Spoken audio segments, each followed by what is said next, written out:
bienvenue sur cette nouvelle vidéo Inspire Hebdo. Alors aujourd'hui, un nouveau thème qui sont les croyances. Alors je vous rappelle le concept, je vous propose un thème, j'interagis avec vous en vous proposant l'inspiration du moment et puis ensuite c'est à vous que j'invite de partager votre inspiration en laissant évidemment un petit commentaire, peut-être un lien sur une page internet, sur un article ou sur un blog.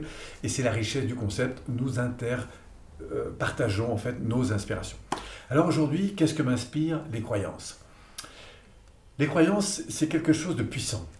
Les croyances, alors il est vrai que j'ai bossé quelques années, si vous voulez, sur le concept, donc évidemment ça m'inspire des milliers de choses, mais ce que j'ai d'abord envie de vous dire, c'est que c'est d'abord un sentiment qui s'est construit à partir d'expériences que j'ai vécues. Ça veut dire que si par exemple, voilà, j'étais dans un bon restaurant et que j'étais bien accueilli, je garde un sentiment positif et j'aurai donc une croyance, c'est-à-dire un sentiment que c'est un bon endroit pour aller manger.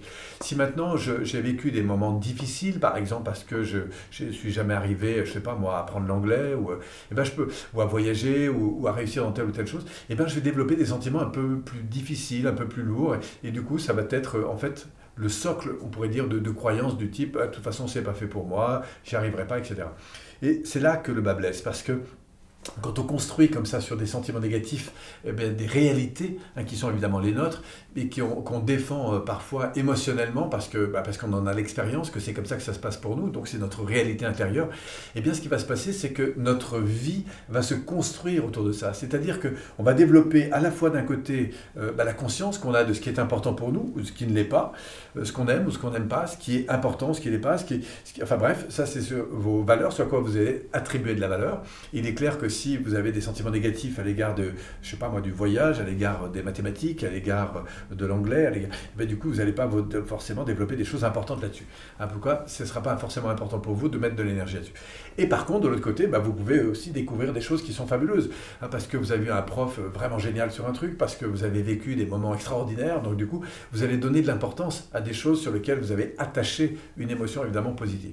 Et de l'autre côté, et c'est ça qui va surtout, pour moi, impacter dans votre vie, c'est qu'en fonction de ces valeurs et de ces croyances, et c'est le deuxième champ des croyances, c'est que vous allez en mettre en place des comportements. Il y a des choses que vous allez accepter de faire ou de ne pas faire. Il y a des règles que vous allez vous donner ou ne pas vous donner. Si vous avez la croyance, par exemple, que c'est vraiment important aujourd'hui de consacrer du temps et d'équilibrer votre vie professionnelle et familiale, non seulement c'est important parce que vous avez conscience, et donc ça vous nourri, mais en plus de ça, vous allez faire ce qu'il faut pour pouvoir donner cette priorité. Mais si vous n'avez pas conscience que c'est important, du coup, vous allez mettre votre important ailleurs, et donc développer des comportements différents. Donc je crois que la source des croyances est très importante, à la fois sur l'identité, ce que vous êtes, ce que vous ressentez, ce qui vous semble vraiment important, et puis en même temps sur les règles que vous allez développer, sur ce qui est possible de faire ou de ne pas faire, sur le fait que vous pensez que vous ayez ou non les moyens, que vous croyez que c'est important ou pas important de le faire par rapport à votre responsabilité, et donc vous allez découvrir qu'en fait, votre vie est complètement organisée autour de ce système de croyances.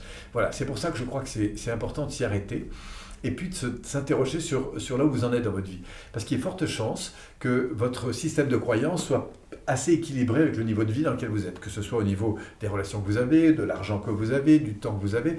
Et c'est intéressant d'aller voir d'autres systèmes de croyances, de s'ouvrir à d'autres perceptions, à d'autres expériences pour enrichir vos croyances. Voilà, c'est ce que j'avais envie de dire, c'est ce que m'inspire cette notion de croyance, que je trouve encore une fois vraiment fondamentale.